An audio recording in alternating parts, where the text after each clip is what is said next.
Madam President, I have the honor of delivering this cross-regional joint statement on behalf of the following 39 countries: Albania, Australia, Austria, Belgium, Bosnia and Herzegovina, Bulgaria, Canada, Croatia, Denmark. Uyghurlar diyarida davam qilib atqan siyosiy bastırış vaziyetini G'arb dunyosidagi zo'r ko'pchilik kishilar qirg'inchilik deb atashga moyil bo'layotganda, Amerika boshchiligidagi 39 mamlakat, jumladan Angliya va Germaniya hukumatlari Birlashgan Davlatlar Tashkiloti yig'inida Uyg'urlar duch kelayotgan fojiani markaz qilgan holda Xitoy hukumatini qattiq aybladi. Bloomberg Tory xabarlarining 6-oktyabrdagi xabarda aytilishicha, Xitoy hukumatining kasbiy tarbiyalash maktabi degan nomda ko'plab lager qurishi hamda millionlagan Uyg'urni bu lagerlarga qamab, ularning ideyasini o'zgartirishga urinish qilmishi bu qitimqi tanqidda markaziy tema bo'lgan. Germaniyaning Birlashgan Davlatlar Tashkilotidagi bosh elchisi Christoph Hoyzegen bu vaqtdagi tanqidida Uyg'urlarni nishon qilgan zo'r ko'lamlik nazorat, shuningdek majburiy emgak va majburiy tug'u cheklash tadbirlarining kengayishi bizni andishaga solmoqda degan. Shundaqla Xitoy territoriyasidagi fuqarolarga ziyonkashlik qilish qilmishining navbatda Hong Kongga kengayotganligini alohida ta'kidlagan. This is a clear signal that the concerns about the Chinese policy towards the Uyghur minority in Xinjiang, that this concern is growing and it is a worldwide concern.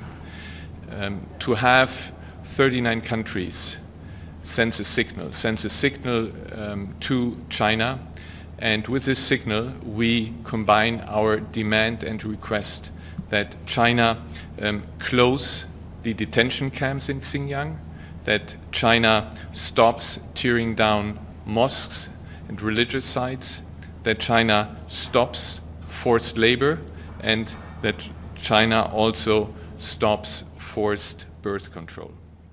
Thank you very much. Birlashgan Davlatlar Tashkiloti yig'inida Xitoyning ittifoqdoshlari bo'lgan Pokiston, Kuba qatorliq 55 davlat buningga qarshi muqomda so'z qilgan hamda Xinjiang, Hong Kong masalasi Xitoyning ichki ishi, boshqa davlatlarning uningga aralashishi yaxshi emas degan. The State of Palestine, the Russian Federation, Saudi Arabia, South Sudan, Sri Lanka, the Sudan, the Syrian Arab Republic. Xitoyning Birlashgan Davlatlar Tashkilotidagi bosh elchisi Zhang Jun bo'lsa, Xinjiang masalasi kishilik huquq masalasi yoki diniy masala emas, milliy masala emas, aksicha terrorlikqa qarshi turish masalasi degan. Today's statement builds on our grave human rights concerns in Xinjiang and in Hong Kong. And it builds on the previous statements, and I, like Christoph, Angliyaning Birlashgan Davlatlar Tashkilotidagi bosh elchisi Jonathan Allen bu vaqtda so'z qilib, biz egilgan ishonchli ma'lumotlar bu davlatlarning Xitoy tarafidan kelgan og'ir iqtisodiy besim tufaylidan ashundoq so'zlashga majburiy bo'layotganligini ko'rsatmoqda degan. Ma'lum bo'lishicha, 6-oktyabrdagi Birlashgan Davlatlar Tashkiloti yig'inida har qaysi davlatlar Birlashgan Davlatlar Tashkiloti va boshqa mustaqil tekshirish guruhlarining Xinjiangga tekshirish guruhi avatishi hamda daxil taruzsiz tekshirishiga yo'l qo'yishini talab qilgan.